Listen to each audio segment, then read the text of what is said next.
Okay, this is my audience.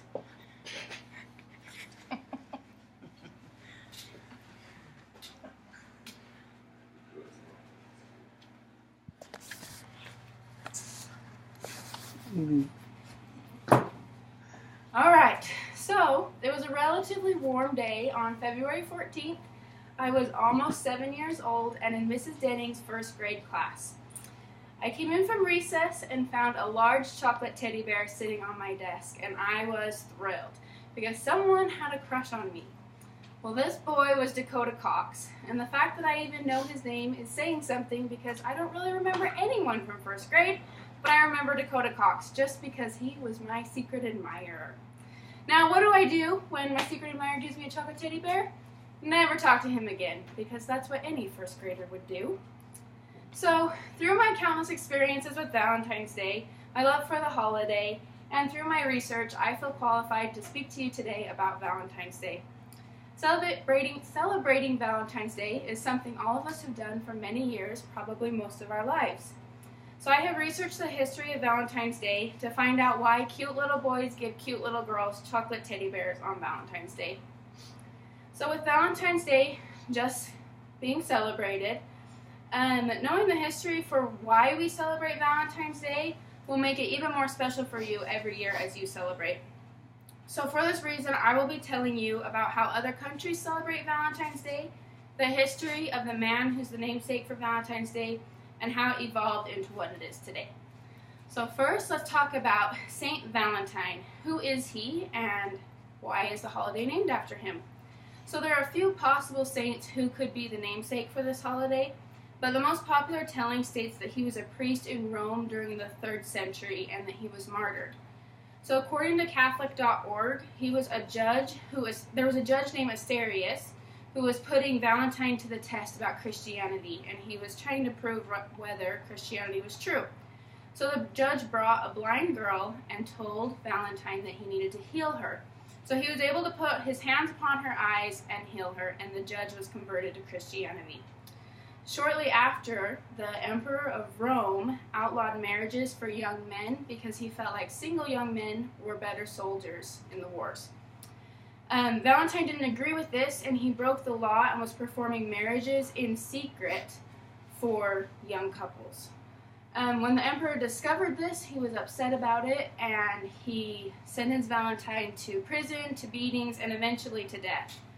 But while in prison, Valentine fell in love with a young jailer's daughter, and she would write him letters. So eventually he wrote her a letter and signed it, "From your Valentine," which is now a famous phrase that we use on Valentine's Day.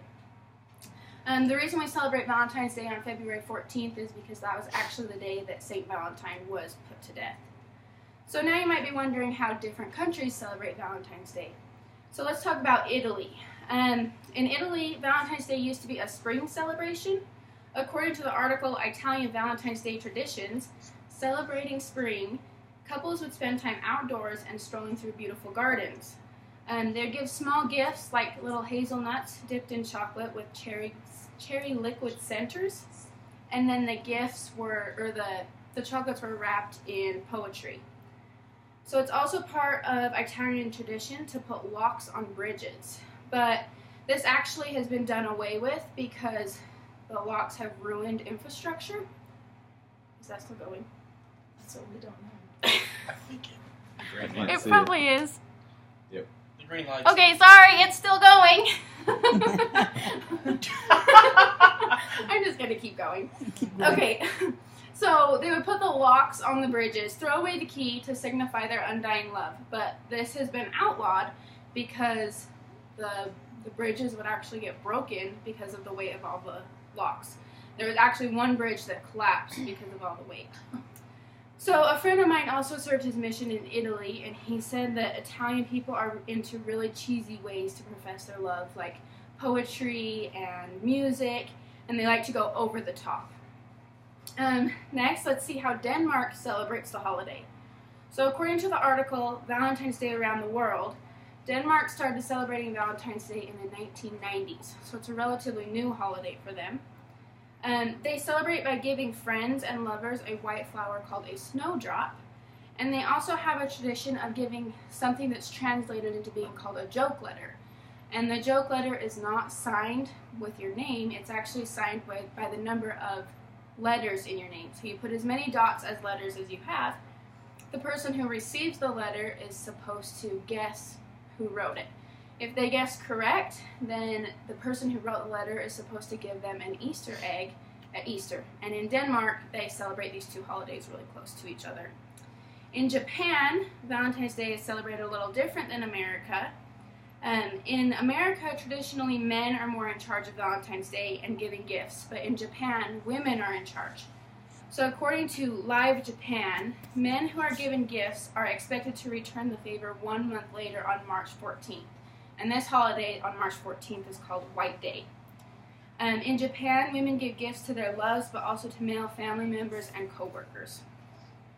So finally, Valentine's Day in China is celebrated on month 7, day 7 of the Chinese lunar calendar.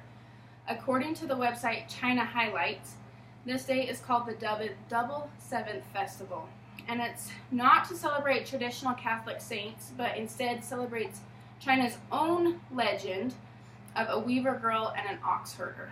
So the legend was about an ox herder who fell in love with a fairy, and then this fairy became a weaver girl. The weaver girl was eventually returned back to heaven, and they were separated. And the separation was done by the Milky Way in this legend. And so once a year, magpies are able to come build a bridge for the ox herder and the fairy girl, and then they're able to meet. So historically, they celebrated this holiday by carving flowers and animals into melons and worshipped the weaver fairy. They honored oxen, and they made fried pastries. But today they celebrate it a little more modernly by giving gifts and flowers and chocolate, things like that. So lastly, I want to tell you how Valentine's Day has evolved for America.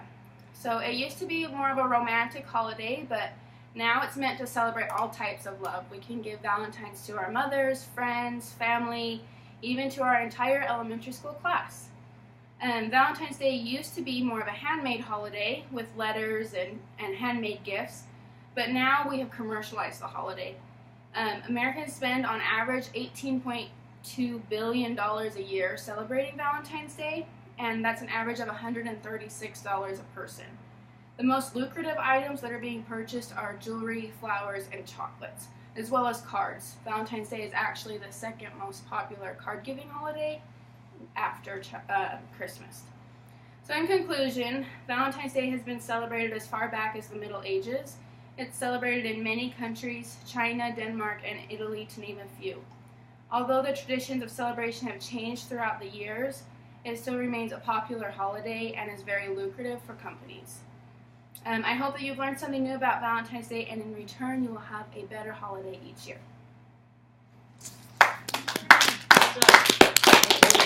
Very good, sweetheart. I didn't know all that.